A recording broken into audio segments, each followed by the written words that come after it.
Hi, I'm Peter Navarro, director of Death by China. For 3 years, this documentary film was one of the most popular on Netflix. And now you can watch the official version for free. So enjoy the show, and afterwards, check out my new book and film, Crouching Tiger, What China's Militarism Means for the World. And please, help defend America and protect your family. Don't buy made in China.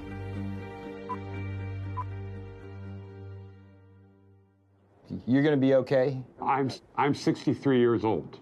I'm likely to skate my way to the grave. But I have 3 young children who are all engineers, and I worry about their ability to work in American manufacturing down the road.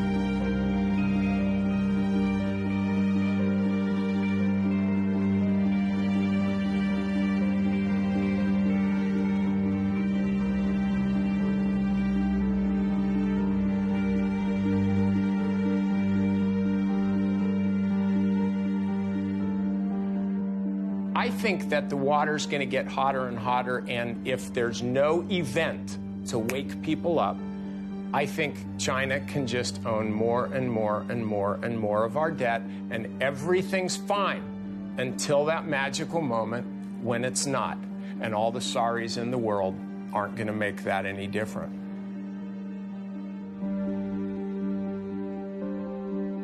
The film you're about to see addresses one of the most urgent problems facing America. Its increasingly destructive trade relationship with a rapidly rising China.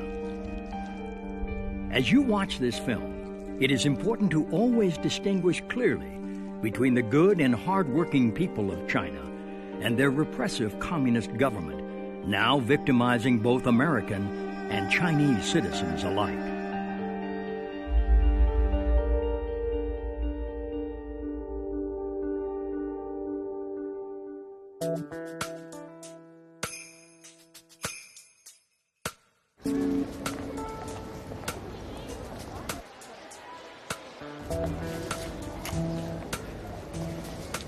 I'm here to buy me a big screen TV.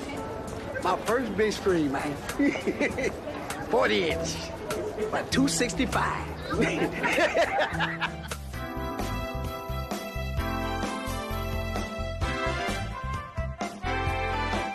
Where's that product made? Probably in China. China. This is made in China. Do you know where that bike was made? No, but I know it's healthy. Where were these products made, do you know? Probably from China, where else, everything else made. Oh, made in America. Well, American is better. So is this American? I'm not sure if it is American, but hopefully it is. Yeah, I think I got a great deal. Can't beat $300 for a 46-inch TV. Tell you the truth, I didn't even come here exactly for this, but I seen it and couldn't pass up the deal, man. For, $200, you can't really, beat that. So they told me it was $200, and now it's in my cart now, Did you see where it was made? Oh, yeah, it was made in China. Hey, I'm fine with it. If the American people can't provide me with what I need, I got to get it from China. Hey, it is what it is, I'm just being truthful, Don't hate me.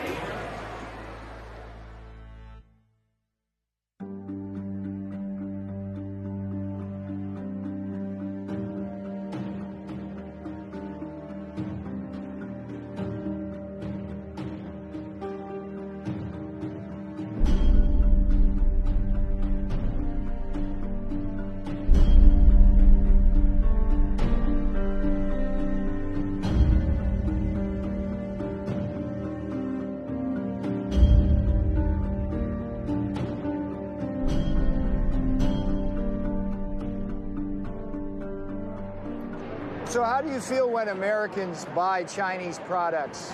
I feel really bad because, what happened is not just America buying a Chinese product, which is American people losing their jobs. I was laid off 3 times within 6 months. until I was permanently laid off. I graduated with my bachelor's in 2004. I've been out trying to use that, of course, because I spent a lot of money going to school, and I haven't been able to find anything. China, I think, is responsible for, wiping out a good deal of the manufacturing that we have or had in Northeast Ohio. And I think that is continuing as they continue to manipulate their currency, as they continue to not have the level of workplace safety or environmental or health standards that we have here in the United States. So we've seen our whole manufacturing base uproot and replant in a place where you can commit crimes against workers and just go out to dinner that night. So when a large company decides to move its production offshore and it closes a factory in a city or a town in the United States, that basically leaves, it's like a black hole. Suddenly that factory just disappears and everything else goes down with it. Jobs disappear, and the way the economy is going right now, it's tough to find a job. I just recently finished graduate school, and even coming out with that, it's still hard to find one. Some of the workers at companies, literally their last act at the factory was to unbolt the machine and load it up to be shipped off to China. I even talked to a fellow down there. They wanted to send him over to China to teach the people how to run the machines that they were shipping over there. He was 63 years old. He said, I only got 2 more years to go and I can retire, so I'm not going to bother doing it. He said, bad enough they took my job, now they want me to show them how to do it, too. People who were supplying that plant with materials, equipment, maintenance services, even the accounting firms, design firms, R&D firms, and then all the other services around it like restaurants, what happens to them? They're doomed. They go down with it. They can't follow that company offshore to Shanghai. It's difficult to be unemployed because you have a mortgage and you have your regular bills you have to pay. You have to pay for a car and you have to put food on the table. And when you have just a small amount of money from the state coming in, sometimes it's hard to make it. I'm trying to get food. That's what I'm here for. I mean, this is not just unemployment line. This is for people who are hungry, and I'm hungry. And it just really is unfair that, being in a country as great as the United States, to have our people struggling the way they are, to not find what is just common. You work. That's what you do.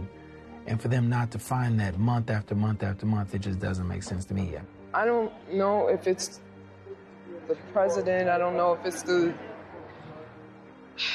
Honestly, I don't know who to point the blame to. If we talk about who's to blame, I think partially our own government. Our government should be doing something. They could have stepped in, I think, a long time ago. Please hear us and please understand that companies like this are special. Small companies are what makes America. And unless somebody does something about unrestricted importing, you're going to lose the rest of us, too.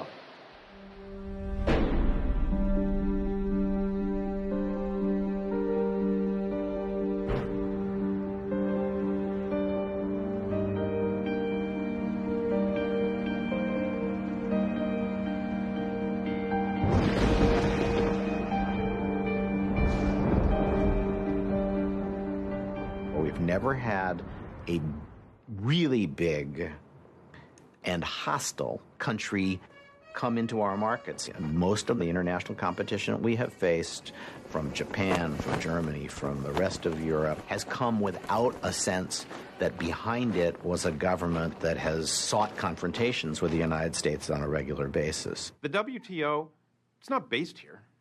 I mean, who in the United States is on the WTO? Does anybody know?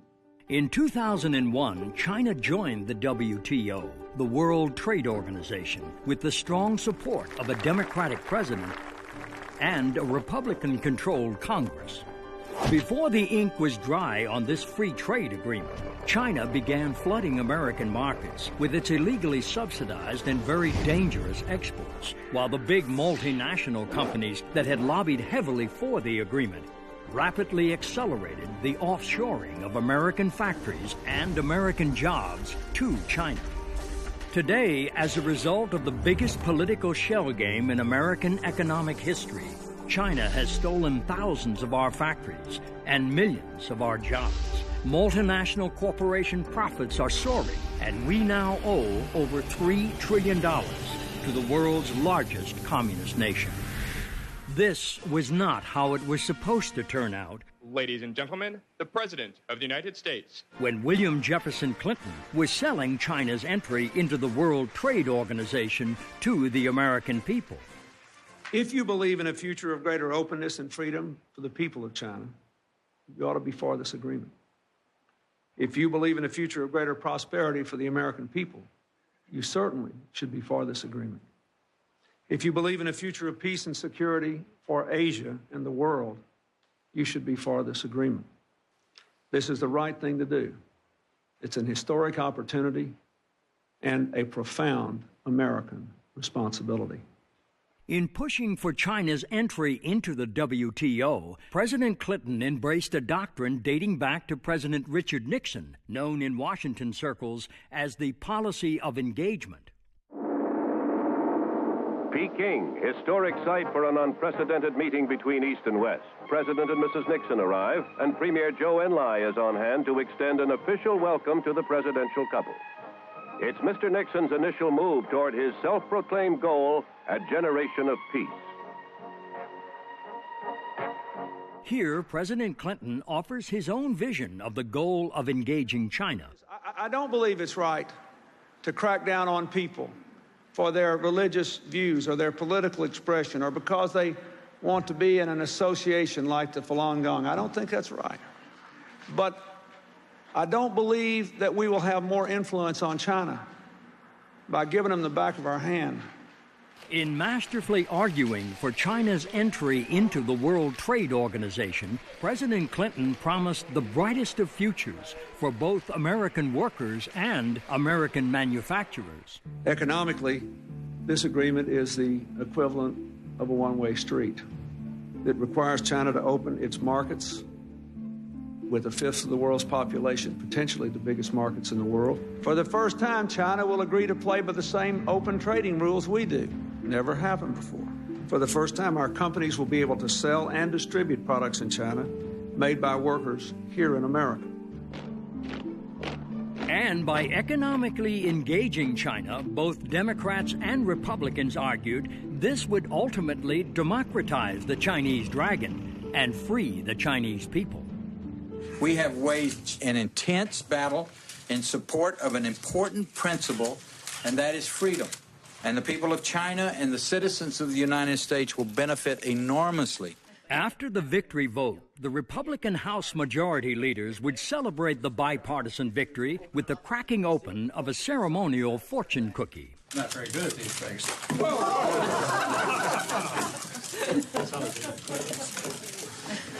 It's got a lottery number, no. It says, new American proverb. New prosperity awaits you because normal trade relations. Yeah! It's a confrontation of worldviews that we will win, and I'm looking forward to the future. So just what has America's future looked like since China joined the World Trade Organization in 2001? We are in a trade war, and stealing, lying, and cheating on the part of the Chinese is all part of it. Free trade's great stuff if you can get it. What we have with China is not free trade. For China to sell something at 1/10 of the price of what it would cost in the United States to produce, they are cheating monumentally in a major, massive sort of way on everything. When China joined the World Trade Organization in 2001, it promised to stop cheating and play by fair trade rules. That meant abandoning unfair trade practices like currency manipulation, illegal export subsidies, and abusing its workers.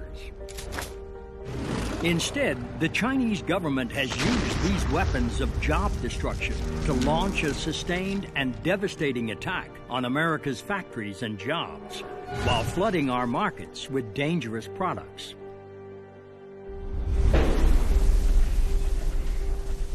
There's no question that a large part of China's competitive advantage has come from environmental neglect. But the Chinese government's willingness to use pollution as a competitive edge has come at a heavy price. China has the most degraded environment in the world. 16 of the world's 20th dirtiest cities are located in the People's Republic. Less than 1% of their urban air meets the air quality standards set by the European Union. It's difficult to think about what is happening, particularly the lungs of children, breathing air like that. In one fell swoop, you can move your production to China and not have to deal with 100 years of regulations that we've put into place to protect our workers, to protect our society, just by moving your production to China, because they don't have any.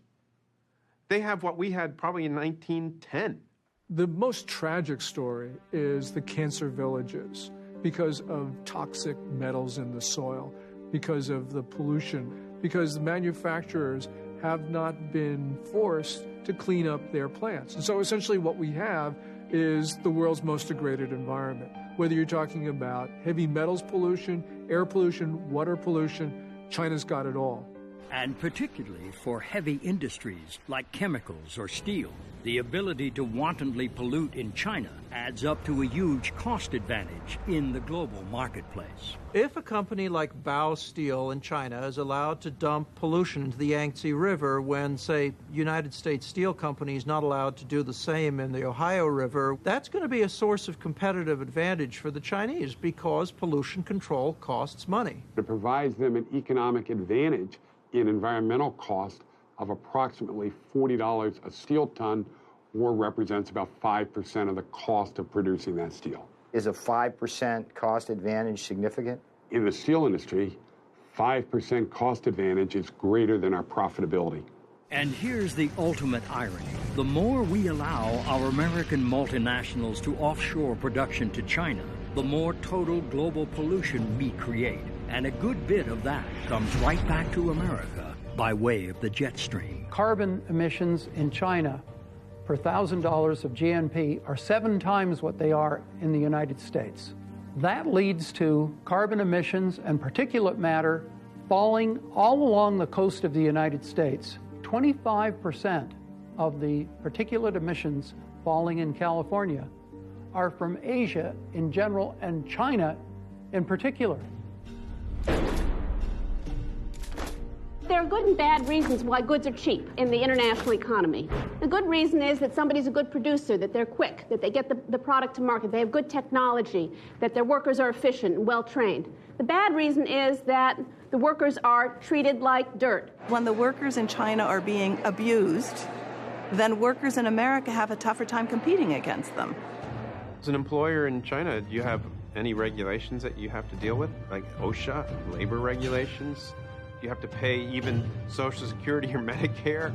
Do you have to protect your workers in difficult or unsafe conditions? No. No, no, no, no. No, you don't.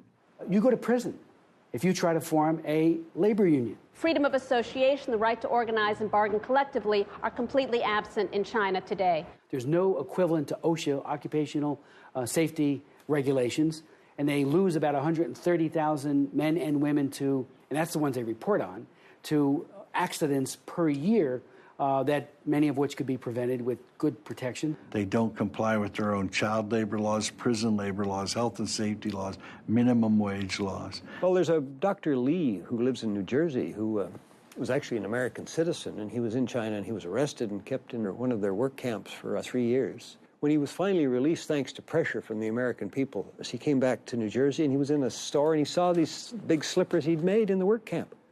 Every day, 12, 14, 16-hour day, you have a quota. Okay? If you cannot finish the quota, you will get a punishment. You will go to solitary confinement. And the police always say, good labor, good food. Less labor, less food. You don't labor, no food.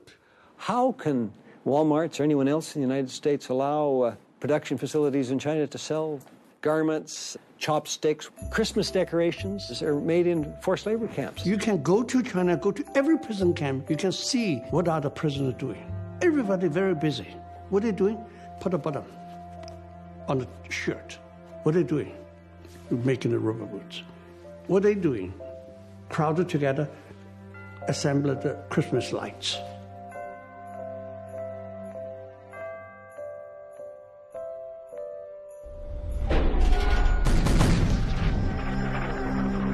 It's not all about China currency manipulation, but a lot of it is. China manipulates its currency by illegally pegging the value of the Chinese yuan to that of the U.S. dollar at a rate far below market value. Most economists would say that China gets anywhere from a 25 to 40 cent advantage for every dollar. So it's like having a tariff on goods coming from the United States of 40 or 50% by the amount that they're underpricing the currency. It also gives their exports to the United States a subsidy of 40 or 50% to capture our market and knock out domestic industries that might be competing with them. Simply, an undervalued currency makes Chinese coffee makers $10 a piece instead of $15 or $20, and it makes American cars in China $30,000 instead of $25. In other words, China's manipulated currency acts as a huge subsidy to Chinese exports to America and an equally big tariff barrier blocking American exports to China. The result, more jobs in China, fewer jobs in America, and a huge and chronic American trade deficit with China. The Chinese government does not deny this. Chinese officials themselves say that they fix the value of their currencies to help Chinese workers. When Premier Wen Jiabao was in this country recently, he said, if we allow the currency to float, Chinese companies are going to go bankrupt. Okay, but what about American workers?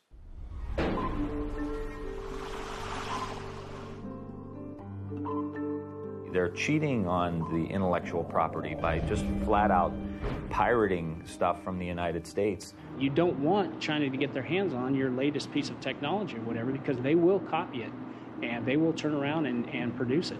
Most famously, copyright pirates in China are stamping out Disney DVDs. That's what everybody knows of. What's more important is the theft of the blueprints, for example, for high technologies. I mean, I hear all the time about American companies who find themselves competing in the marketplace with a Chinese product, and they take it apart, and they find themselves looking in the mirror because the Chinese have just stolen the plans of their own product. And one of America's highest tech companies has certainly experienced this kind of piracy firsthand, and a school of very hard knocks at the hands of the Chinese government. Google came into the Chinese market, and of course, it ended up with a dominant market share. But Beijing wanted Baidu, a local company, to be able to outpace Google. What Beijing did was it hacked Google's network, it stole its source code, and now Baidu has more than 75% of the China search market. This shows that basically Beijing wants the local companies to be the national champions. But sometimes Chinese pirates aren't content just to steal the intellectual property of an American corporation. Sometimes they just take the whole company. So Fellows is a company that makes shredders, paper shredders, and they moved, like everybody, they moved their production to China. They hired a company to run their production for them, and suddenly one day their employees were locked out of their own plant. So Fellows went from having a large production base in China one day to the next day their partner suddenly shut them off, shut them down. The moral of the Fellows story is you better be very careful when you move your production to a communist country.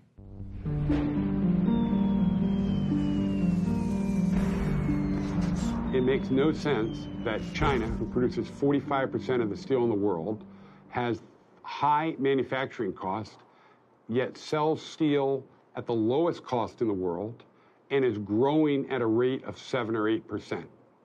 This growth from 100 million tons to 700 million tons, growing by 50 million tons per year, is all due to state subsidies. The problem is that American companies cannot compete because they're not competing with Chinese companies, they're competing with the Chinese government. At the end of the day, it most certainly will result in more unemployment in the U.S. and to the advantage of China. We're chumps. So just how big of a chump has America been for supporting China's entry into the World Trade Organization in 2001? It's like we're in the Super Bowl of globalization, and in fact, we're being taken apart. And in this Super Bowl of globalization, when you tally up the score on human rights abuses and consider the plight of Tibet, the torture of the Falun Gong, and the crushing of religion and democracy, this much is clear. The Chinese government is the world's worst human rights abuser on the planet today. And when you tally up the score on China's rapid military buildup, this too is clear. China is the only major nation in the world that is preparing to kill Americans. And of course, when you count the jobs lost and factories gone and millions of Americans out of work. American manufacturing has been in an absolute crisis over the last decade. 5.5 million manufacturing jobs gone. 57,000 manufacturing facilities closed in this nation. So you're in a massive jobless recovery. You've got 28 million women and men who are in various stages of unemployment, twice the official number. When you tally up all these scores, it's crystal clear that China's entry into the World Trade Organization has been both a losing and a very dangerous proposition. Even as America has all but completely surrendered its manufacturing base to China.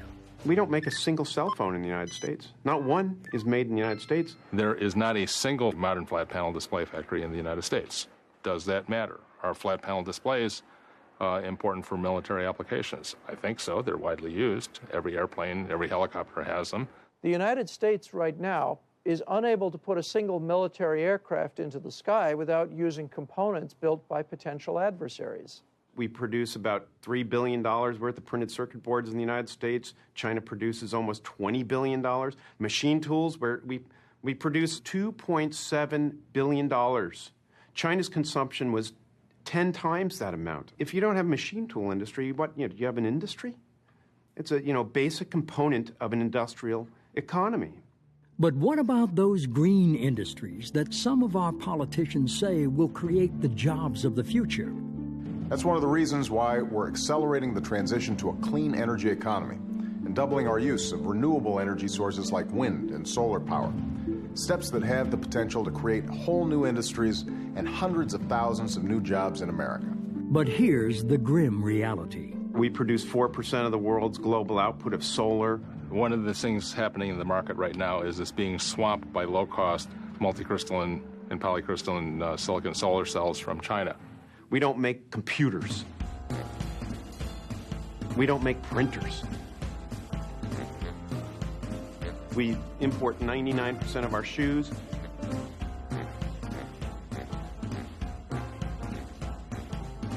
Mass-produced consumer products, we basically don't make them anymore. But it's not just mass-produced consumer goods we are losing to China. Some of our very best paying manufacturing jobs are also now quite literally being shanghaied. Boeing at its peak in the Seattle-Everett area had about 50,000 employees. That was no more than 5 years ago. 20,000 of those jobs have now moved to China in just the last 5 years. Apple employs 26,000 people in its design of making new products. It employs, through Foxconn, 700,000 manufacturing workers in China. They're an American company, they're headquartered here, all their jobs are somewhere else. Americans need those jobs, but they all exist in China. Every one of those manufacturing jobs exists in China.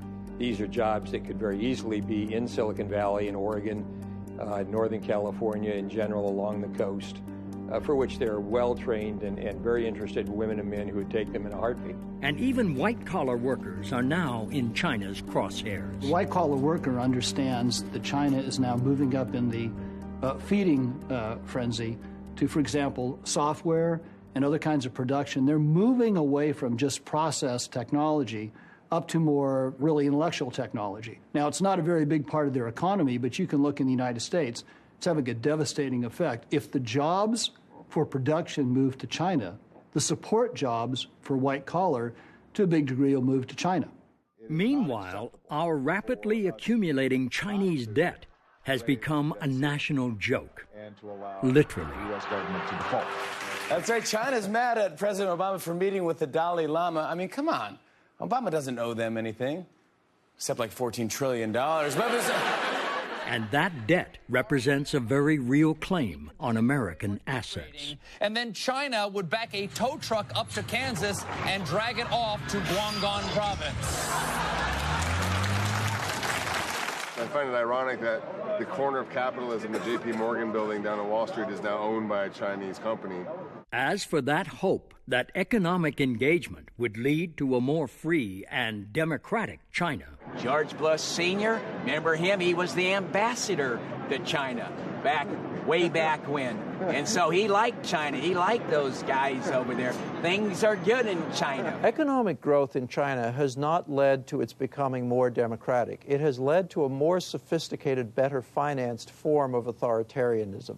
And ironically, one of those measures of repression has been the Internet itself, which was supposed to set China free. China is less free today than it was when it entered the WTO. China has 50,000 internet police who are tracking every day their capabilities, who's saying what, to be able to try and keep things like Tiananmen Square, democracy, freedom, and those terms off the internet. And these cyber cops have had plenty of help from American companies in building the great firewall of China. Google, Yahoo, Cisco, and the capability that they have sold to China, especially for its secret police, has enabled them to search, apprehend, discover the whereabouts, get caches of names, particularly online, where if you send your emails to other people, their IP addresses quickly yield to what their physical addresses are, and they're then apprehended and arrested. This American corporation, damn it. Shame. Cooperate with Chinese government. They have to say, we have to follow Chinese law. Cisco say, we have to follow Chinese law. Yahoo say, we have to follow Chinese law, otherwise we cannot do it. Yeah, you have to follow Soviet law. You have to follow Hitler law. Are you going to do it? Perhaps the most shameful answer to that question may be found in Yahoo's role in the jailing of a Chinese citizen named Shi Tao. Here's a guy, a journalist, who sent information to an NGO about what they couldn't say or do as the Tiananmen Square Remembrance Day was coming up, or days, and he sent it to a New York NGO. Chinese government knocked on the door of the Yahoo people, asked for the information. They just coughed it right up, and Shi Tao got 10 years for that. As for those Falun Gong practitioners and other dissidents singled out by President Clinton, I had a hearing on the Falun Gong and how they're throwing these people in jail by the thousands and they're harvesting organs. The way it works is that if somebody wants a liver, say, they fly to Shanghai and they probably go check into the #1 People's Hospital in Shanghai.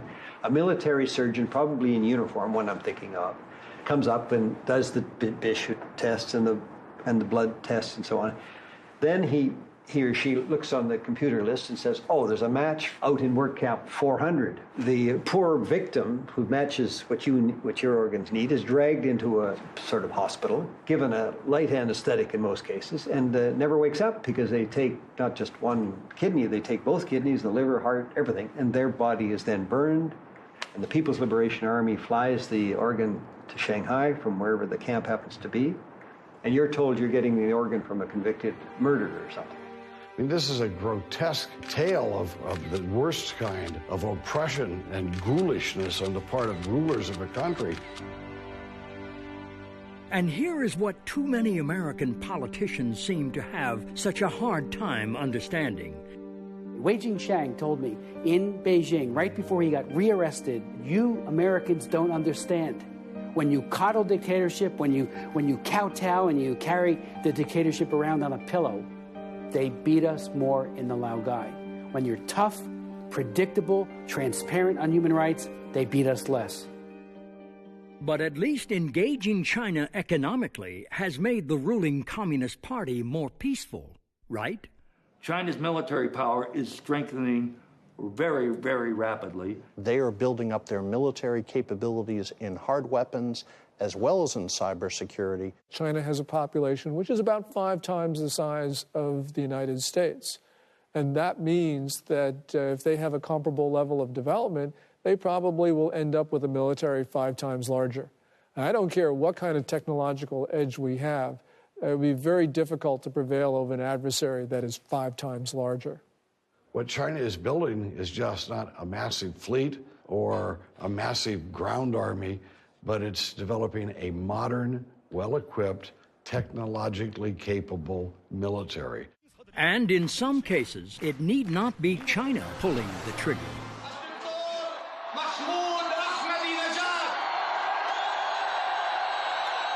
Or launching the missiles, as the case may be.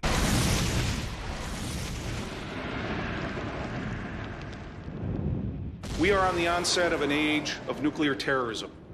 We see Pakistan crumbling while it builds more and more nuclear weapons. Why does Pakistan have nuclear weapons? Why does it have the missiles to deliver them? Because of China. We've been in a near 30-year dialogue with the Chinese government trying to arrest this behavior that is supporting not only Pakistan's, but North Korea's and Iran's future nuclear capabilities. China refuses to listen and respond. When a nuclear bomb goes off on some highway, either inside or outside the Beltway, chances are a lot of those components on that bomb are going to say made in China.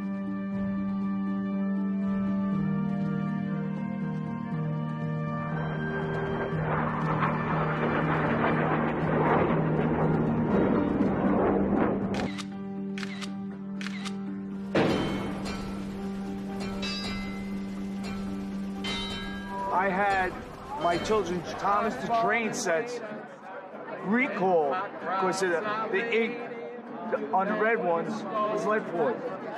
They're not only ruining our economy, they're poisoning our children with the toys that we give them. I want to be careful about what products I buy because I want to know that they're safe and they're good. I want to be careful about what products I buy because I want to make sure that the people who are producing those are being treated properly. And I want to be careful about the products I buy because I want to make sure that the people in my community are people who are able to have jobs at a decent wage. And all of those things are tied together. Every time a consumer walks into a Walmart, first thing they have to do is be aware enough to look for the label. Then when they pick up that good and it says made in China, I want them to think, it might either break down or it could kill me. Number one, this thing, if I buy it, might cost me or someone in my family or my friends their job. Lastly, hey, if I buy this, that money's going to go over to help finance what is essentially the most rapid military buildup of a totalitarian regime since when? The 30s. I mean, make no mistake about that. 91% of every product in a Walmart store is manufactured in China. Walmart spent $50 billion in China 2 years ago.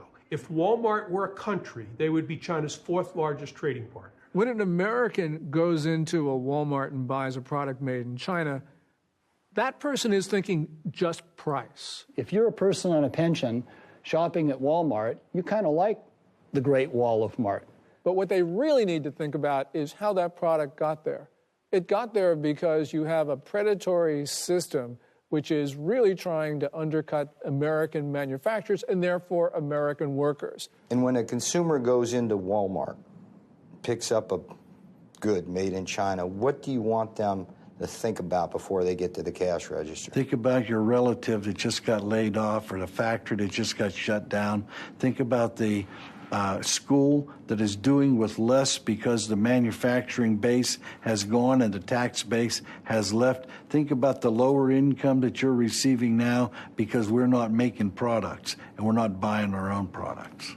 When Americans buy a product from Walmart, I want them to remember the children, the family, the workers who has earned very, very little from those products. This is not just an economic matter, this is a security matter because the Chinese government has made it clear that it wants to undermine America's role in the world. So, yeah, things are cheap at Walmart, but we have to understand the consequences. But even if you don't want to consider the broader economic or national security consequences of consuming goods made in China, you may at least want to think about your own personal safety and that of your family. If you put it in your mouth or the hands of a child, don't buy it from China. Over the last 5 years, we've had a number of scandals involving Chinese products. And these products have killed people not only in China, but also in the United States. Do you want to buy pipe for your residential community that's going to put all the water into everybody's houses that is tainted with arsenic and mercury so that it'll leach out into your water so that when you turn on your spigot in your house, you're suddenly, contaminating yourself because that pipe was made cheaper in China? Goodyear Tire outside of Montreal that closed about 4 years ago and put 850 people out of work. Moved the production to China because they could make tires, I think it was for $4 a tire cheaper. And not long after they started up in China, the transportation agency in the U.S. said the tires being produced there were unsafe. I mean, is this what corporate America or corporate Canada thinks is the way they should be conducting themselves? I don't think so. We're importing a lot of their apples. They spray them with Alar. That's illegal in the United States. You want DDT on your apple? Buy it from China, and we're buying a lot of apples from China. We're buying everything from China, and there are no environmental controls.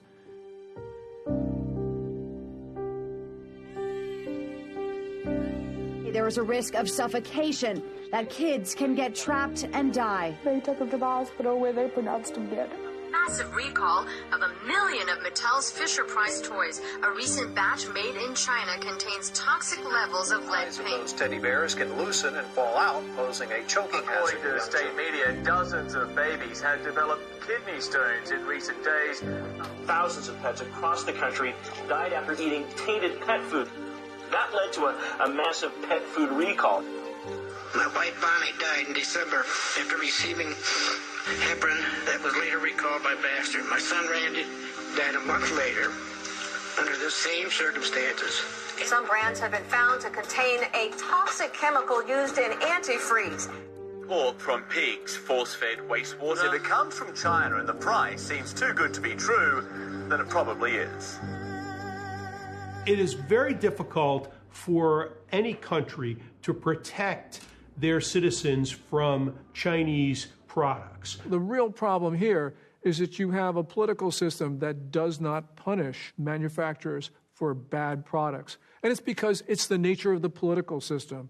The Communist Party does not allow independent prosecutors, doesn't allow a free press, doesn't allow people to complain about bad products. Let's take fish. There are 3.5 million fish farms in China.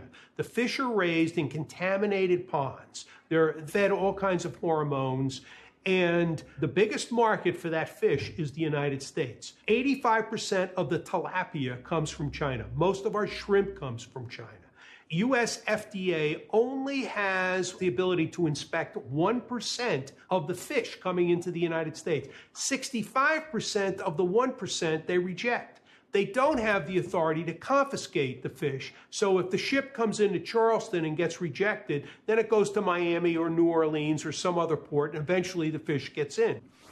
And because of such dangers, Americans are becoming more and more aware of the Made in China label. But that doesn't always guarantee one's safety or convenience. I personally do look at the labels of where things are made. But sometimes I go to buy things and it's impossible to find something that isn't made in China. But my wife's a good card-carrying liberal. She believes in all the worthy causes in the world and all that sort of thing. And she's an intelligent woman, I want to say, for the record. Little by little, I realized that China was getting to where it was and the United States was getting to where it was because there was all this currency manipulation.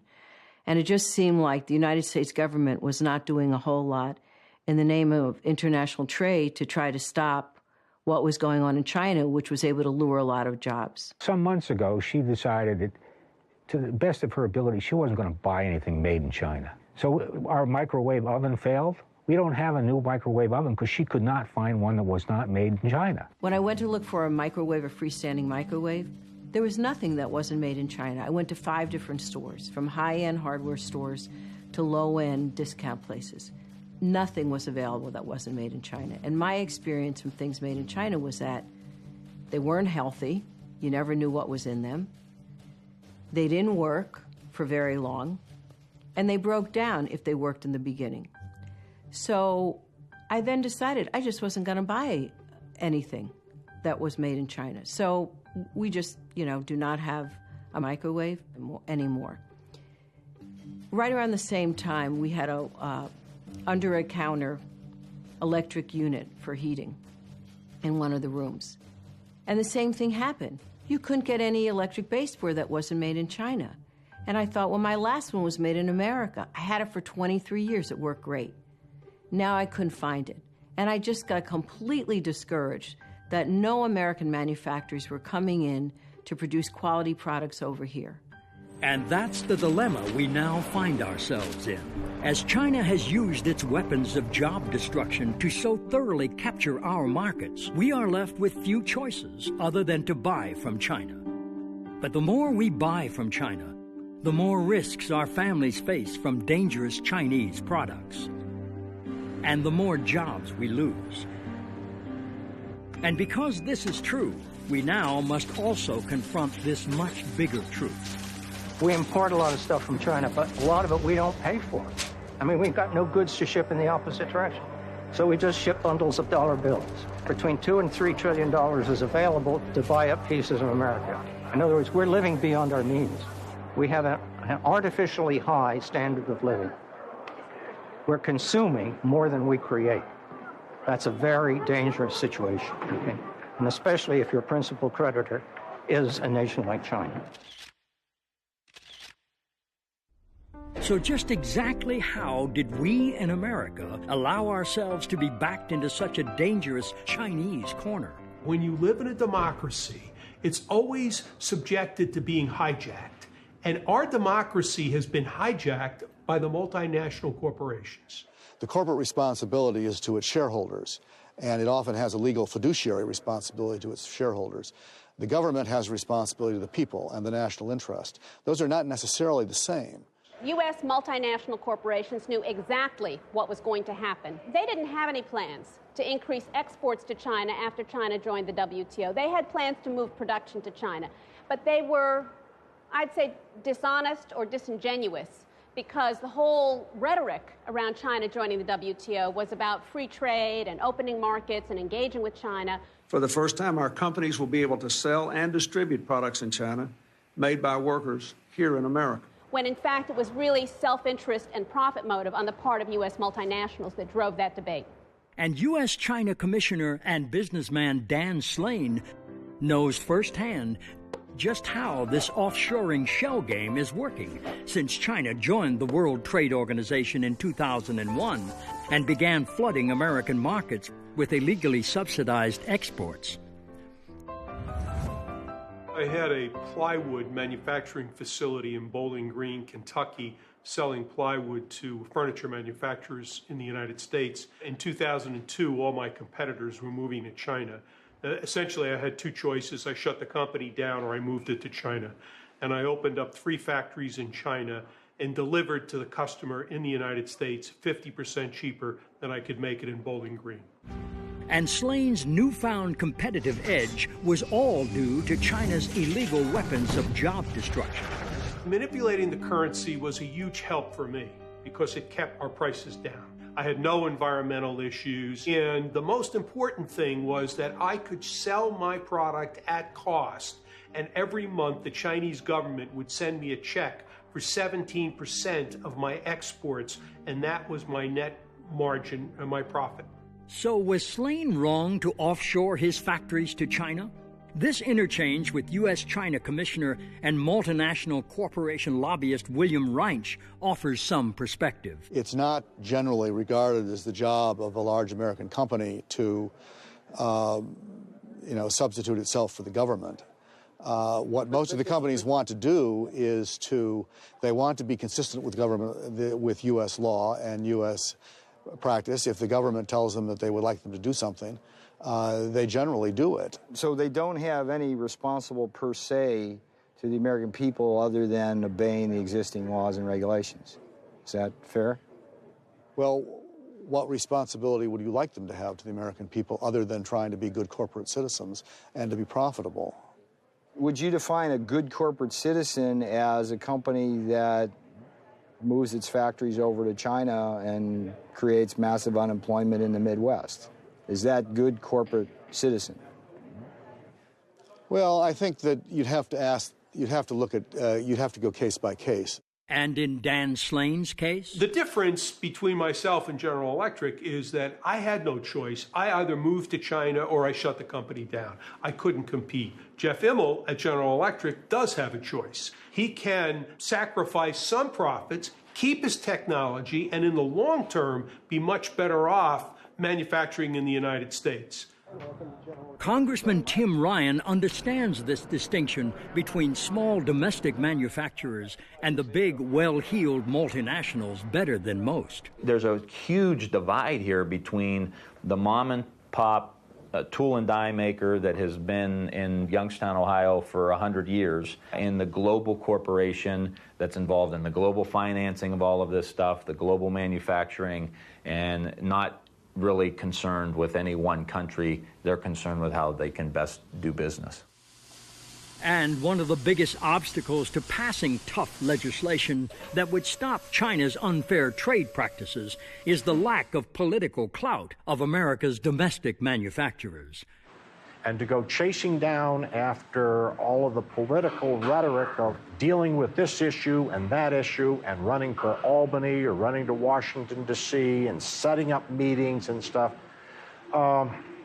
it's too costly, it's too time-consuming, and it has nothing to do with building drum and barrel handling equipment and helping this company to be successful. And that's the issue here. They don't have lobbyists down here. There's very few organizations that really represent the small and mid-sized manufacturers. I can think of one or two that really do a great job, but they don't have the impact, the campaign contributions, the corporate influence that some of the big dogs have. And just who is one of the biggest dogs on the Capitol Hill lobbying block? Behind me is the headquarters of the National Association of Manufacturers, which unfortunately has become a major misnomer in recent years, because the name really should be the National Association of Manufacturing Things someplace else. If you go back and you look at the National Association of Manufacturers meetings in which they were talking about endorsing or not endorsing the Ryan Murphy China currency bill, you will see that there was a huge split where the small and medium-sized manufacturers endorsed the bill. But the 20% of the membership that gives 80% of the dues didn't want to have anything to do with the Ryan Murphy China currency bill. Brian O'Shaughnessy is the chairman of Revere Copper, a company founded by none other than Paul Revere, and the oldest manufacturer in America. And O'Shaughnessy has been on the inside of the National Association of Manufacturers when it has opposed bills like those offered up by Tim Ryan to stop China's currency manipulation. I stood up before a group of 300 of the most powerful CEOs in this country, and I told them, as we consider NAM's support of this bill, I think those of you who have facilities in China, I think you should recuse yourself from voting. You're conflicted. You have to choose between your company and your country, and you can't do that. Well, I was shot down in flames.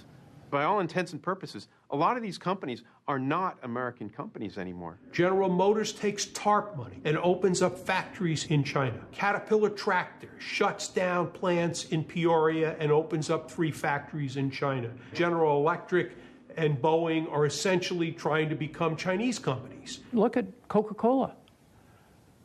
American-sounding company, isn't it? I mean, how American can you get other than Revere, Coca-Cola? The president of Coca-Cola is from South Africa. The chairman is from Turkey. Now, you want to ask them what America's international trade policy should be? You shouldn't listen to them.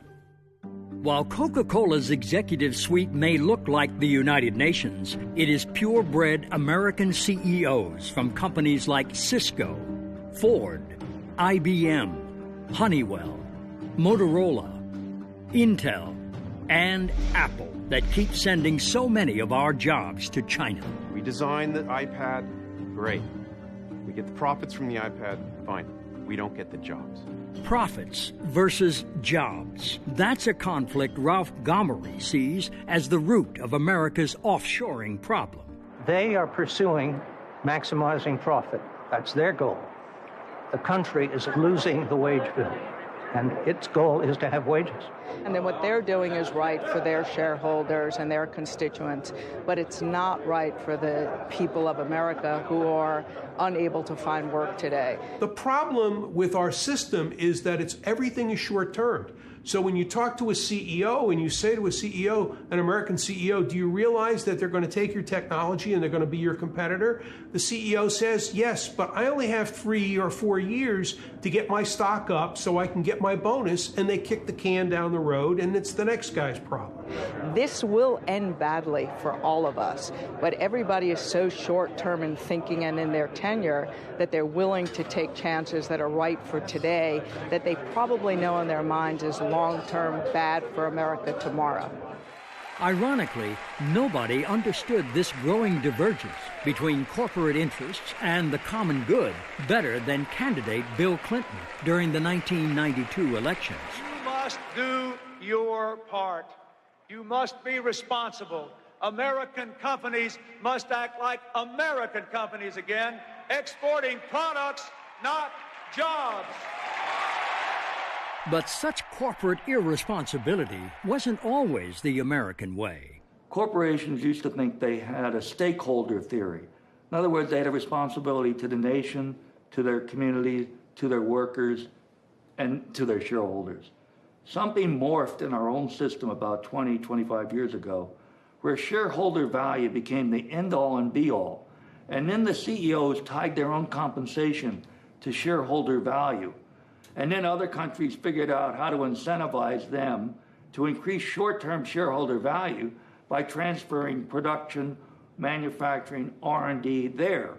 And we can never forget that when China manipulates currency, when China provides illegal subsidies of all sorts for manufacturing, for the act of exporting itself, these U.S.-owned companies benefit. They like the status quo. They want to protect it, and they have paid a lot of money for it. Money and the power of America's multinational corporations in influencing China trade policy. That's something two men from two distinctly different worlds can agree on. And I live in that world.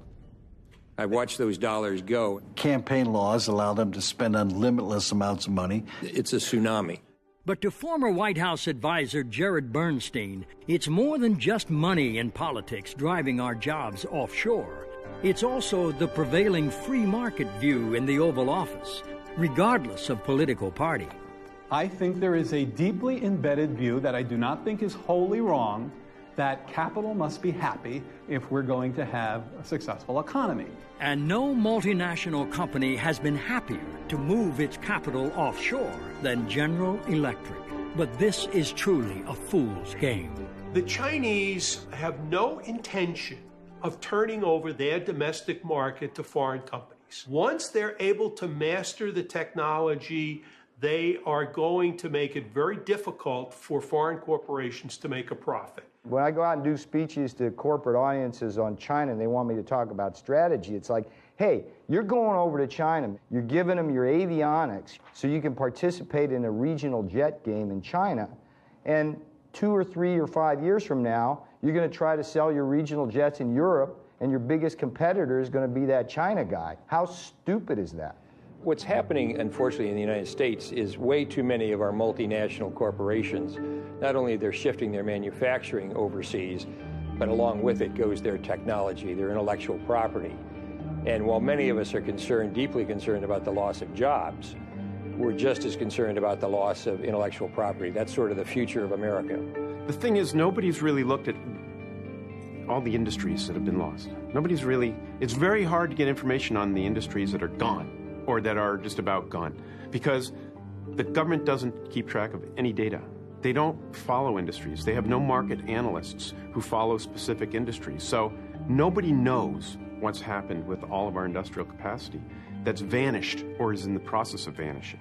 the next thing you see is you're not doing any work over there yourself. The Chinese are doing it for you entirely. And we see that. The two mid-range aircraft in the world are the Airbus 319 and the Boeing 737.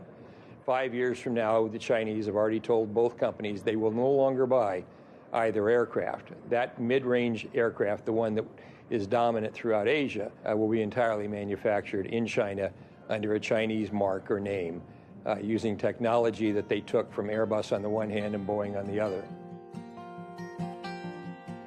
Look around, well, tell me what you see. Every day, more people in the street. Too bad they sent our jobs away. In China, they're not workers, they're just slaves. When people wait, it's a world of trade and greed. And the CEOs get richer, and our jobs all move offshore. Oh.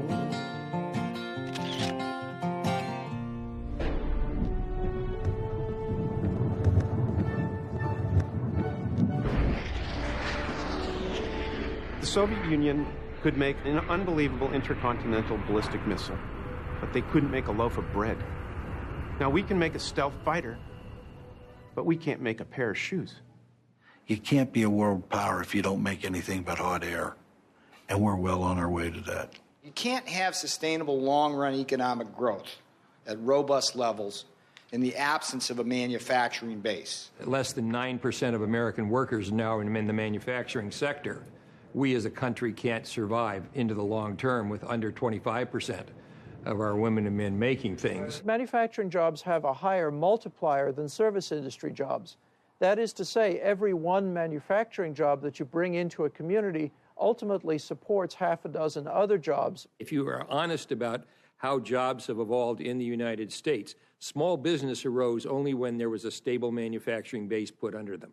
My mother and many mothers of yours, I'm sure, up on the commission, they gave themselves home permanence. It was only when there was a stability of middle-class incomes that you had beauty parlors and nail salons and pizza parlors and McDonald's and all of the things we think of as small business. Every one manufacturing job that you bring into a community ultimately supports half a dozen other jobs. Those manufacturers provide the good-paying jobs in our community, and it's the jobs that a father or mother can work at the factory, raise their family, have some health care, have a safe pension, donate a little bit of money into the basket in church on Sunday, vote for the school levy, vote for the police and fire levy to help build strong communities. And when those factories got wiped out and they went from 200 to 30 people, it becomes very difficult for these communities to sustain themselves.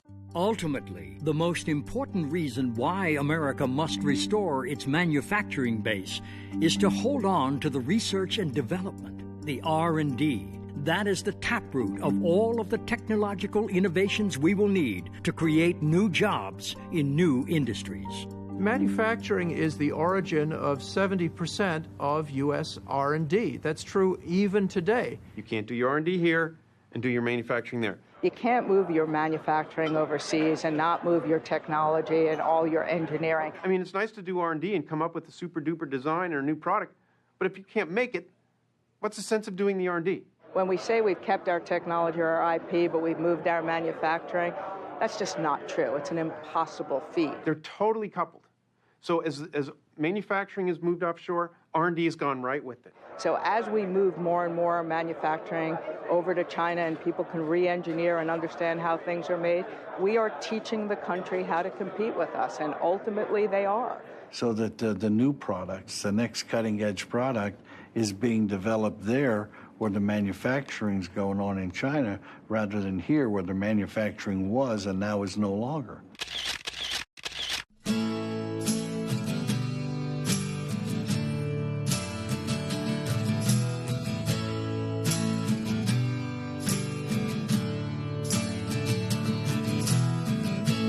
There's no other way around it.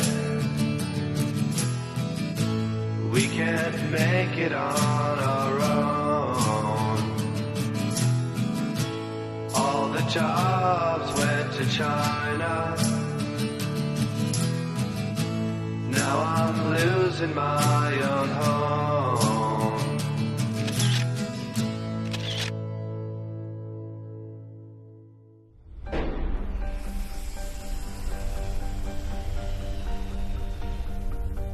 We need to change course. We need definitive U.S. action. We need to show the Chinese that there are limits, that they have to be responsible citizens, and if that they're not responsible citizens, there are consequences. I like the idea of doing business with China.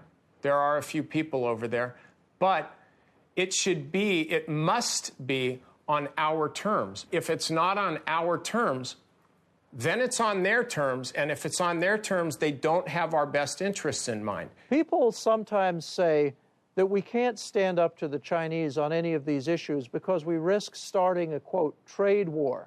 My message to the American people is that we're already in a trade war. What's wrong with taking China to task? They pirate our technology, they pirate our intellectual property rights, they counterfeit our goods and services, and no administration has the backbone to stand up to them. It's been dismaying for me to see a succession of administrations, both Republican and Democratic, unable or unwilling to take on the China trade imbalance. And I would say part of that is the very cozy relationship that any White House has with the big multinational corporations and with the intellectual elite that have taken a very soft view on this issue. So I think both Democratic and Republican administrations have failed us in the same way. So how do we, the people, overcome the power and influence of the big multinational companies and the deadly inertia of our political leadership to bring about long overdue changes in the U.S.-China trade relationship? You know, it almost takes a movement, a Tea Party that's different than, it's completely divorced of left or right.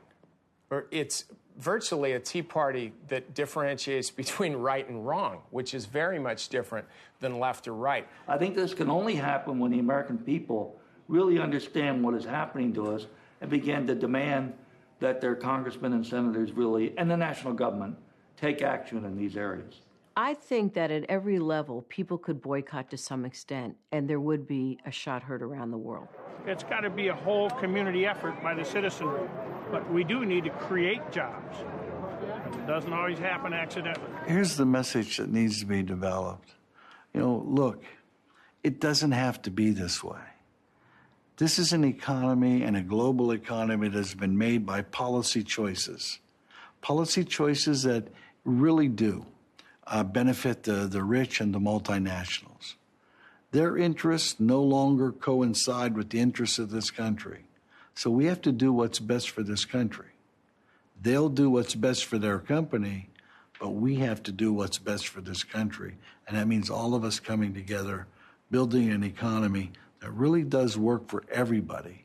So how do we build such an economy? We have to decide as a nation that we want manufacturing, that we want prosperity and the good jobs and income that come with manufacturing. The only thing that matters to me is Flint, Michigan, Dayton, Ohio, and Buffalo, New York.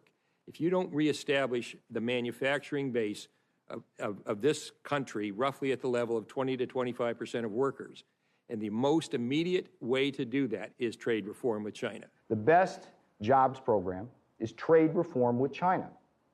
And the argument is pretty simple. The gross domestic product grows with only four things: consumption, investment, government spending, and net exports. And when you run a trade deficit, the simple math of that is that that's a negative in terms of growth. I think the number one thing that the United States has to do is to move to say we're going to balance our trade. Look, if we had had balanced trade, you wouldn't have had a decade of a drag on GDP that amounted to almost a point per year. So, of course, we would be better off. Now, people say, how do you do that? And I'm a young guy when President Kennedy said we're going to the moon. He didn't have a clue how to get to the moon. But we set it as a national goal, and we figured out how to do it because we're a smart, creative people. And if we are to truly balance our trade, we cannot do it by boosting exports alone. President Obama says, let's export more. We're now exporting more than $100 billion a year in goods and services to China. But it isn't exports that matter. It's the difference between imports and exports. Exports are great, but if your imports grow more rapidly than your exports, there's a drain on demand for what Americans make. We get more unemployment, and the economy sinks into the kind of mess we're in. If you look at America today, we have a very fast-growing export sector. And people talk about how we're going to come back with exports. That's just all silly. America is going to come back from import substitution. We don't have to take over the world in exports. We simply need to get back our market here. In fact, American consumers and citizens seem to be far ahead of our politicians when it comes to understanding both the dangers we face and the need for fundamental change. We're a subsidiary of China and getting worse and worse because they're going to own us pretty soon. No, you can't have it both ways. We either want the jobs, the manufacturing, everything here in the United States, and we're going to buy it, but you go to the store and you look for the cheapest thing, which usually comes from China. I do buy China stuff, but I'd prefer to buy American things. Why? I think it's better just to support the economy here rather than, you can buy cheaply in China, but I think it's better for our economy if we buy here. We also got to look at our principles, too. Look how they're living. Is that what we want to support? We open up our markets to everybody. And I think that if that's how it's going to be, it needs to be a two-way street. And I think politically, our system has not supported, the American worker, the American product from that standpoint. And perhaps the biggest reason our politicians are failing us is because they have truly forgotten the proper role of government. I used to debate a colleague of mine, my counterpart from the Chamber of Commerce, and he used to say to me, it's not my job to play Santa Claus to the workers or to paint my company green. It's my job to make money for the shareholders. And I agree with that. That is the job of corporations, but it is government's job to make sure that companies are doing that within a framework that makes sense. I think the field that we're playing on not only needs to be leveled, but I think everybody needs to be on one field. We're not even on the same field as the Chinese. We are paying very good wages. We're providing health care to our employees. We are in a regulated business as far as workplace safety for our employees. We pay our taxes gladly, and we cannot compete with a non-regulated workplace that pays their employees pennies and are allowed to import their goods into this country with no restrictions. I mean, what is the alternative for America? Say all of our workers should take a 50%, 60% pay cut, and then we'll really take on China. We'll get them, or have dirtier air, or have the Cuyahoga River catch on fire again because there's so much pollution going in. Is that really how we're going to compete with China? I think it's the complete opposite. I think we reinvest back into our workers. I think we jumpstart the middle class, and I think have policies in place that would encourage manufacturing back here to put those good jobs in place here in the United States. But even if we ultimately solve our economic problems, there will still be very difficult challenges ahead in the U.S.-China relationship. If tensions do rise, we must always remember this. There's a real difference between the Chinese people and the Chinese government. Most of the criticisms that we have are of the Chinese government, the actions that the Chinese government has taken with respect to trade policy and worker rights repression, and the Chinese people suffer from a lot of those same policies. China until today is a totalitarian regime, is a dynasty. No change at all. Not republic. Not people's country. We need to understand China better. We have this sort of glowy view of the trajectory of China's history. But what we have seen, especially over the last couple of years, is a China that is moving in the wrong directions on everything. And it's not just human rights. It's its relations with its neighbors, its economy, you name it. This is a country that is going backwards in all phases. I hear people referring to the PRC or the People's Republic. Well, let's be honest. As soon as we accept that phrase, we're joining China in the reality distortion field. It's a lie. It is not the People's, and it is not the Republic. Stop saying that. It's Communist China. We've got to spread the word that there's danger out there, and we need to change our policies. We can no longer afford to treat a communist dictatorship in China as we would treat any other democratic institution, because they have treated us like fools for doing that. And that's because we have been fools.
Look around, well, tell me what you see.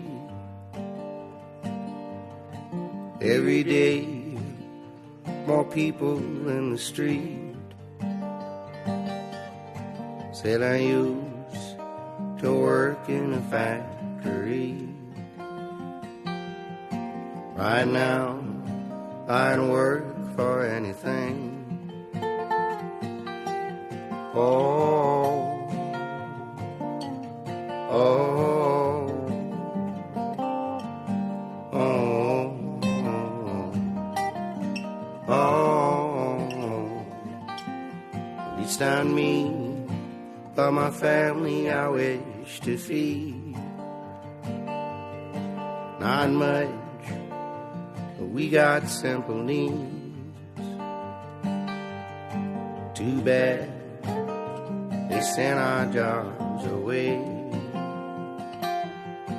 In China, they're not workers, they're just slaves. When people wake, it's a world of trade and greed. And the CEOs get richer, and our jobs all move offshore. Oh, oh, oh, oh, oh. My oldest son got a college degree. He dreamed of running a factory. Now he's back home just living with me. And there's no bright future my boy could see. 16 hours, 7 days a week of unions and freedoms they cannot speak. Gotta rise and get up off your knees before they buy up all our dreams.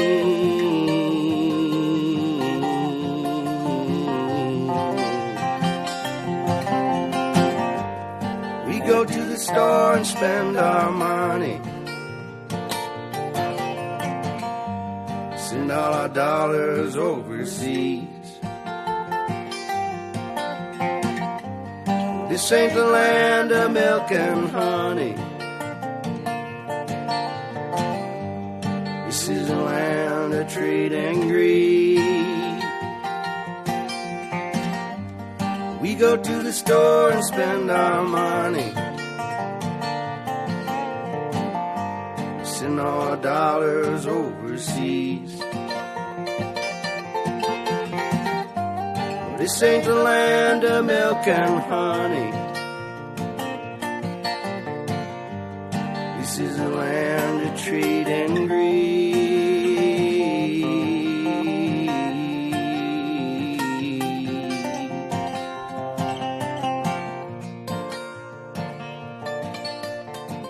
And this whole notion that what's good for multinationals is good for America, that's completely wrong.